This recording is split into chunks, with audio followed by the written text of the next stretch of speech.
Buenas tardes, doctor Raúl. Mi nombre es Clara Leticia Arteaga Ángeles. A continuación expondré el tema referente a la fisiopatología de enfermedades por deficiencia y exceso de nutrimentos, de la desnutrición y obesidad, de la materia Fisiopatología aplicada 1. Primeramente, es necesario abordar qué es tanto la obesidad como la desnutrición. Tener un panorama de lo que representa en la salud del ser humano. UNADEM 2021 menciona que la obesidad es uno de los principales problemas de salud, no solo en nuestro país, sino a nivel mundial. Por su misma forma, es un factor de riesgo para múltiples enfermedades, que por el alto costo de su atención impacta de manera importante en la economía. La obesidad es el resultado de un desequilibrio entre la ingestión y el gasto energético.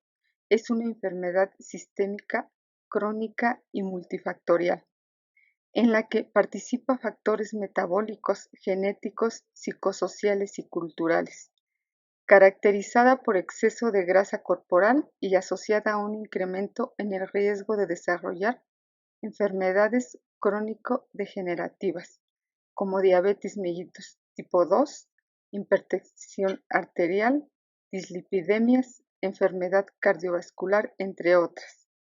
Por otra parte, veremos la desnutrición. Es el estado nutricional producido por el consumo deficiente de macronutrientes y micronutrientes. Es un síndrome clínico caracterizado por un balance negativo entre la ingestión de nutrimentos y la asimilación o aprovechamiento de estos, los cuales se pueden manifestar por alteraciones bioquímicas, metabólicas y clínicas, así como por el incremento del riesgo de mortalidad. En primera instancia, revisaremos lo que es desnutrición. La desnutrición y la inanición son condiciones en que una persona no recibe una cantidad adecuada de nutrimentos para su función corporal o es incapaz de utilizarla. Una dieta adecuada debe aportar energía suficiente en forma de carbohidratos, grasas y proteínas, aminoácidos esenciales y ácidos grasos para utilizar como bloques para la síntesis de proteínas y lípidos estructurales y funcionales, vitaminas y minerales necesarios para actuar como coenzimas u hormonas en procesos metabólicos vitales, como en el caso del calcio y el fósforo como componentes estructurales importantes del hueso. Es un síndrome clínico caracterizado por un balance negativo entre la ingestión de nutrimentos y la asimilación o aprovechamiento de estos, los cuales se pueden manifestar por alteraciones bioquímicas, metabólicas, clínicas, así como por el incremento de riesgo de mortalidad. La clasificación de la desnutrición. Por su origen, tenemos la primaria. Es causada por problemas socioeconómicos, culturales, políticos o religiosos. La secundaria es causada por aprovechamiento inadecuado de los alimentos debido a enfermedad y es responsabilidad del equipo médico. Se presenta en pacientes hospitalizados. Según el tipo de sustrato deficitario, en energética. Es causada por deficiencia de la ingestión de sustratos energéticos, principalmente hidratos de carbono y grasas. Se manifiesta por disminución de peso corporal, de la grasa y de los depósitos de glucógeno muscular y hepático. La proteica es causada por la escasa ingestión de proteínas y se manifiesta clínicamente por disminución de la masa muscular y de las proteínas plasmáticas. La mixta es la desnutrición energético-proteica causada por la deficiencia del aporte energético y proteico. Es la más frecuente en pacientes hospitalizados. También se clasifica según el tiempo de evolución. En aguda, menos de 6 meses de aparición. Es la más frecuente en los hospitales. La crónica, más de 6 meses de evolución. También se clasifica según la gravedad. Leve. Las manifestaciones clínicas presentan alteraciones mínimas. La valoración de riesgo nutricional, es decir, una pérdida de peso mayor de 5% en 3 meses o ingestión de alimentos entre 50 y 75% de los requerimientos normales. La moderada, de acuerdo con la evaluación global subjetiva, correspondería a la clasificación B, es decir, pérdida de peso corporal mayor de 5% en 2 meses. Índice de masa corporal entre 18.5 y 20.5 o ingesta de alimentos entre 25 y 50% de los requerimientos normales. La severa, de acuerdo con la evaluación global subjetiva, correspondería a la clasificación C, es decir, una pérdida de peso mayor de 5% en un mes o mayor de 15% en 3 meses, o bien un índice de masa corporal menor de 18.5 o ingesta entre 0 y 25% de los requerimientos normales en la semana previa. La etiología de la desnutrición. El 90% de los estados de desnutrición en su medio son ocasionados por una sola y principal causa, la subalimentación del sujeto, por deficiencia en la calidad o por deficiencia en la calidad de los alimentos consumidos. A su vez, la subalimentación la determinan varios factores, como son alimentación pobres, miserables o faltas de higiene, alimentaciones absurdas y disparatadas y faltas de técnica en la alimentación del niño. El 10% restante de las causas que producen la desnutrición son: lo encontramos causado por las infecciones enterales o parentales, en los defectos congénitos de los niños, en el nacimiento prematuro y en los débiles congénitos. Hay un sector que tiene como origen la estancia larga en hospitales o en instituciones cerradas, es decir, el hospitalismo. Los factores cuya etiología tienen valor definitivo en la desnutrición son 3. El primero, factores que determinen la disponibilidad de los elementos. Son la producción, el transporte, el almacenamiento. El segundo, factores que determinen el consumo. Son económicos, culturales, psicológicos. El tercero, factores que determinen el aprovechamiento. Son momento psicológico, condiciones psicopatológicas presentes, estado previo de nutrición. Los signos y síntomas. Según Márquez González y colaboradores 2012, la mejor herramienta diagnóstica de esta enfermedad es la clínica. La desnutrición presenta los siguientes signos universales. Al menos uno de ellos está presente en todos los pacientes con esta enfermedad y son 3. Dilución bioquímica, principalmente en la desnutrición energético-proteica por la hipoproteinemia sérica, aunque no excluye a las otras entidades clínicas. Se presenta con osmolaridad sérica disminuida, alteraciones electrolíticas como hiponatremia, hipocalemia e hipomagnesemia. La hipofunción. De manera general, los sistemas del organismo manifiestan déficit en las funciones. La hipotrofia. La disminución en el aporte calórico ocasiona que las reservas se consuman y se traduzcan con afectación directa en la masa muscular. El pánico adiposo, la oxificación y repercutan sobre la talla y el peso. También hay signos circunstanciales. No se presentan en todos los pacientes. Al ser encontrados durante la exploración, esto puede manifestar que la intensidad de la desnutrición es de moderada a severa. Los más frecuentes encontrados son alteraciones dermatológicas y mucosas, por ejemplo, en pelagra por déficit de niacina, en piel y faneras, uñas frágiles y quebradizas, cabello delgado, quebradizo, con pérdida del brillo y de coloración por déficit del zinc, edema, temblores o rigidez muscular, manifestaciones clínicas por déficit de vitaminas específicas como raquitismo por déficit de vitamina D, entre otras. Por último, los signos agregados. Estos no son ocasionados directamente por la desnutrición, sino por las enfermedades que acompañan al paciente y que se agravan por la patología de base.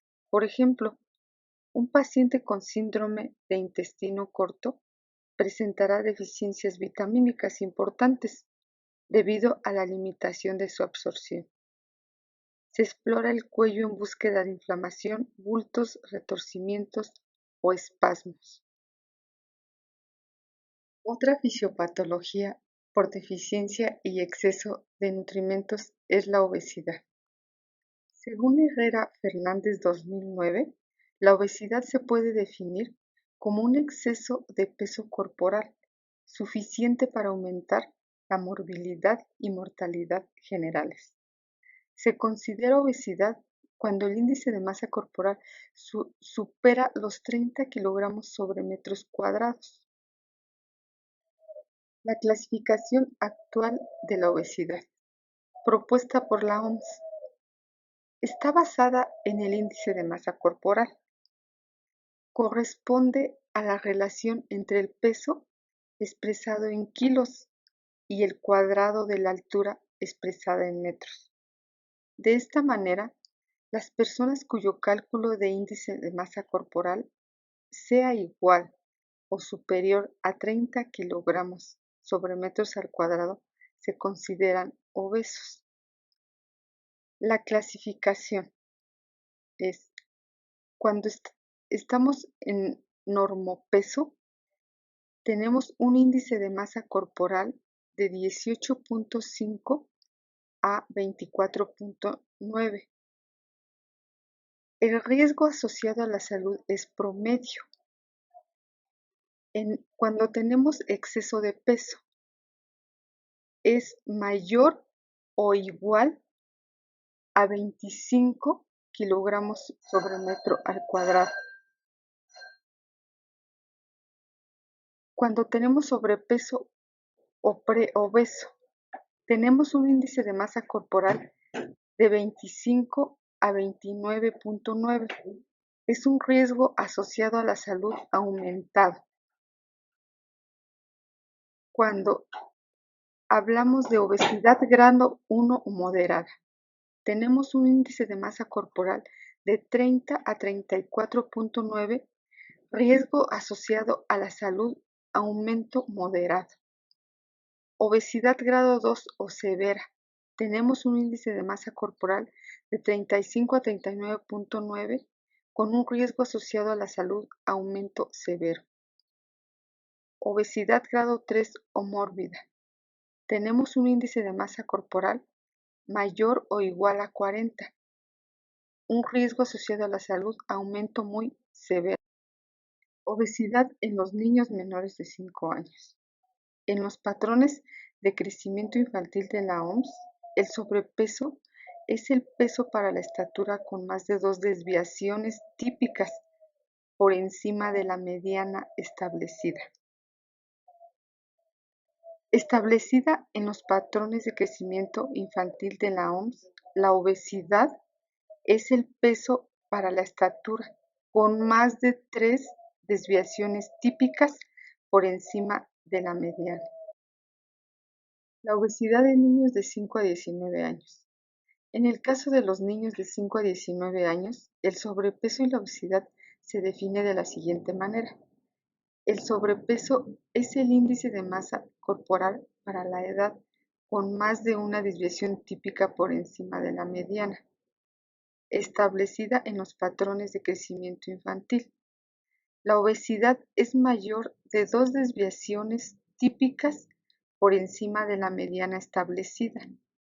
La fisiopatología de la obesidad es el resultado de un desequilibrio entre la ingestión y el gasto energético. Es una enfermedad sistémica, crónica y multifactorial en la que participan factores metabólicos, genéticos, psicosociales y culturales, caracterizada por exceso de grasa corporal y asociada a un incremento en riesgo de desarrollar enfermedades crónico-degenerativas, como la diabetes mellitus 2, hipertensión arterial, dislipidemia, enfermedad cardiovascular, entre otras. Una visión simple de la fisiopatología de la obesidad es que el incremento del contenido de grasa corporal se debe a un incremento de la ingesta de energía que sobrepasa el gasto energético. Según Herrera Fernández 2009, otro mecanismo en la fisiopatología de la obesidad es el de la leptina. La disminución en las concentraciones de la leptina durante la emaciación prolongada causa un incremento en la secreción del neuropéptido Y. Esto provoca una respuesta de emaciación, la que provoca un aumento en el apetito, disminución de la actividad del sistema nervioso central y del gasto de energía. También disminución en la secreción de la GnRH. Asimismo, disminución de la función reproductora y además incremento en el tono parasimpático y en la secreción de la CRH.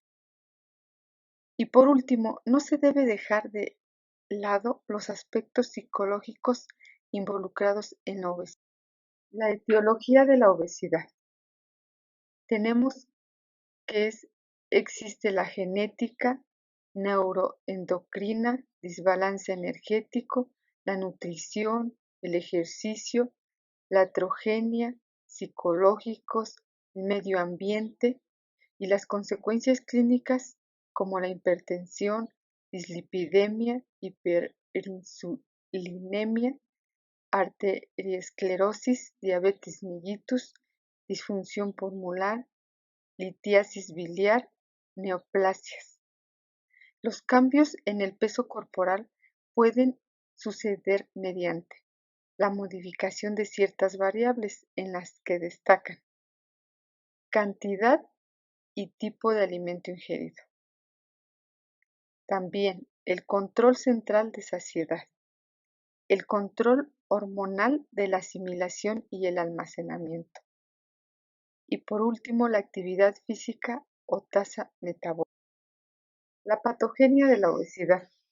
Según UNADEM 2020, existen varios factores implicados en la patogenia de la obesidad como son intervención de la alimentación, factores dietéticos, almacenamiento de grasas, balance energético y factores genéticos y psicológicos. En la intervención de la alimentación, recordemos que la alimentación tiene un papel fundamental junto con la nutrición. Debemos conservar un equilibrio de nutrimentos.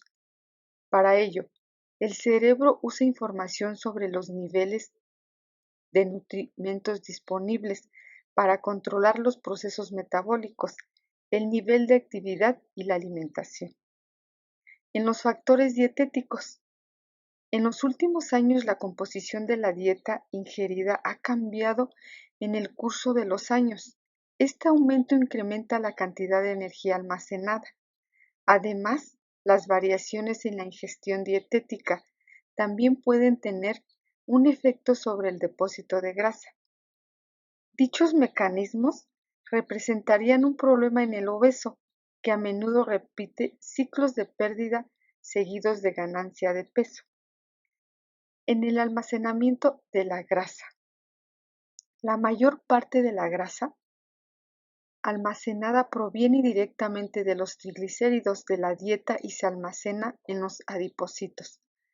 Ello se regula por la enzima lipoproteinlipasa, cuya actividad varía en diferentes partes del organismo. Es muy activa en la grasa abdominal y menos en la grasa de la cadera. Los depósitos de grasa en lugares muy activos se relacionan con los niveles más altos de colesterol y otros factores de riesgos cardíacos. La composición en ácidos grasos del tejido adiposo refleja los ácidos grasos contenidos en la dieta. El exceso de hidratos de carbono y proteínas de la dieta se convierte en ácidos grasos en el hígado mediante un proceso comparativamente poco eficiente, la lipogenia. En esta diapositiva podemos ver las ilustraciones de la patogenia de la obesidad, que va desde la buena y mala alimentación, el balance energético, factores genéticos y psicológicos. Seguimos con el balance energético. Comprende la ingestión de energía en el gasto energético. En relación con la ingestión, es difícil demostrar que los adultos obesos consuman más calorías que los no obesos. Si se considera el consumo extra implicado en la movilización de la masa corporal y la pérdida de calor de esta, en los factores genéticos. En la obesidad hay distintos genes implicados en la patogenia de la enfermedad. Por otro lado, existen evidencias epidemiológicas desde hace décadas de una relación entre obesidad y estado proinflamatorio. La obesidad se asocia con un estado de inflamación crónica. Sin embargo, hasta hace pocos años no se había establecido una vinculación fisiopatológica que demostrara que el exceso de tejido adiposo desencadena una situación de inflamación crónica. Los factores psicológicos. En la actualidad se acepta que los problemas psicológicos relacionados con la obesidad son más frecuentemente secundarios a la propia obesidad que primarios. Las personas obesas sufren de discriminación social y limitaciones físicas que facilitan la aparición de problemas psicológicos. Asimismo, la dieta excesiva se relaciona con frecuencia con ansiedad o depresión pasajeras y esta respuesta se observa en poblaciones sanas y con sobrepeso. Signos y síntomas. Según Herrera Fernández 2009, los signos y síntomas son los siguientes. Las personas con obesidad pueden experimentar dificultad para respirar, apnea de sueño, somnolencia, dolor en la zona inferior de la columna, edema de tobillos y pies y diaporesis. Esto trae como consecuencia problemas sociales, problemas psicológicos y múltiples daños en el organismo.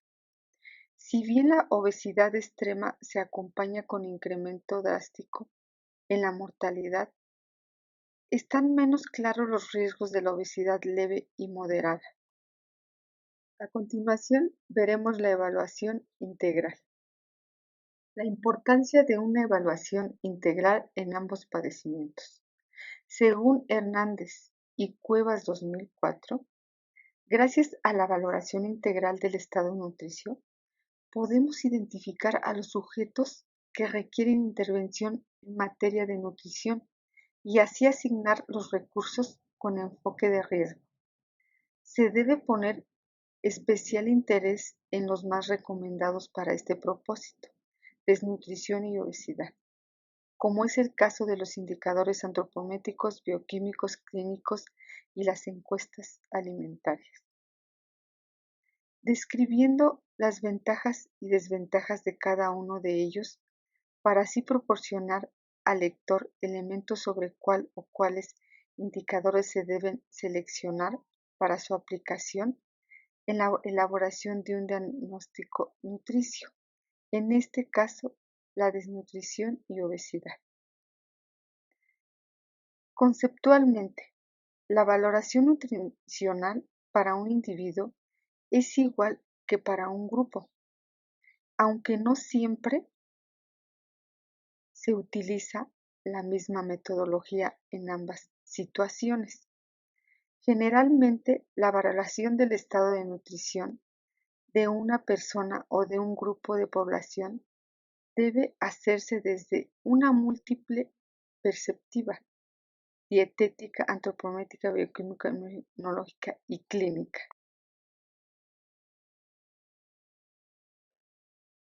Tratamiento a los pacientes del síndrome de retroalimentación. Con respecto a la intervención nutricional para la prevención del síndrome de retroalimentación, NICE recomienda las siguientes pautas. Energía en pacientes con alto riesgo. Iniciar la nutrición con máximo de 10 calorías por kilo al día e ir progresando lentamente hasta alcanzar los requerimientos entre el día 4 y 7 de haber iniciado el soporte nutricional. Para casos extremos, con un índice de masa corporal menor a 14 kilos sobre metros al cuadrados o ingestión calórica disminuida por más de 15 días, comenzar solo con 5 calorías por kilo al día, monitoreando el ritmo cardíaco continuamente. Respecto a los micronutrientes, proporcionar al paciente inmediatamente tiamina oral de 200 a 300 miligramos al día, antes y durante los primeros 10 días de alimentación. Complejo B, 1 a 2 tabletas 3 veces al día, o administrar preparaciones de complejo B intravenosas si es necesario y cubrir las ingestas dietéticas recomendadas de micronutrientes y elementos traza con un multivitamínico una vez por día. Como conclusión, la desnutrición es una causa frecuente de morbilidad y mortalidad infantil, de disminución en el rendimiento del adolescente y en la edad adulta de la aminoración en el rendimiento del trabajo. Podemos considerar la desnutrición como un balance negativo que presenta como características de depleción orgánica y cambios en la composición bioquímica del organismo. Puede expresarse como un conjunto de fenómenos de dilución, hipofusión y atrofia. Se presenta en todos los individuos de todas las razas y en cualquier parte del mundo, siendo su mayor incidencia en las edades infantiles. De acuerdo con la Organización Mundial de la Salud, la obesidad es una enfermedad crónica caracterizada por el aumento de la grasa corporal, asociada a mayor riesgo para la salud.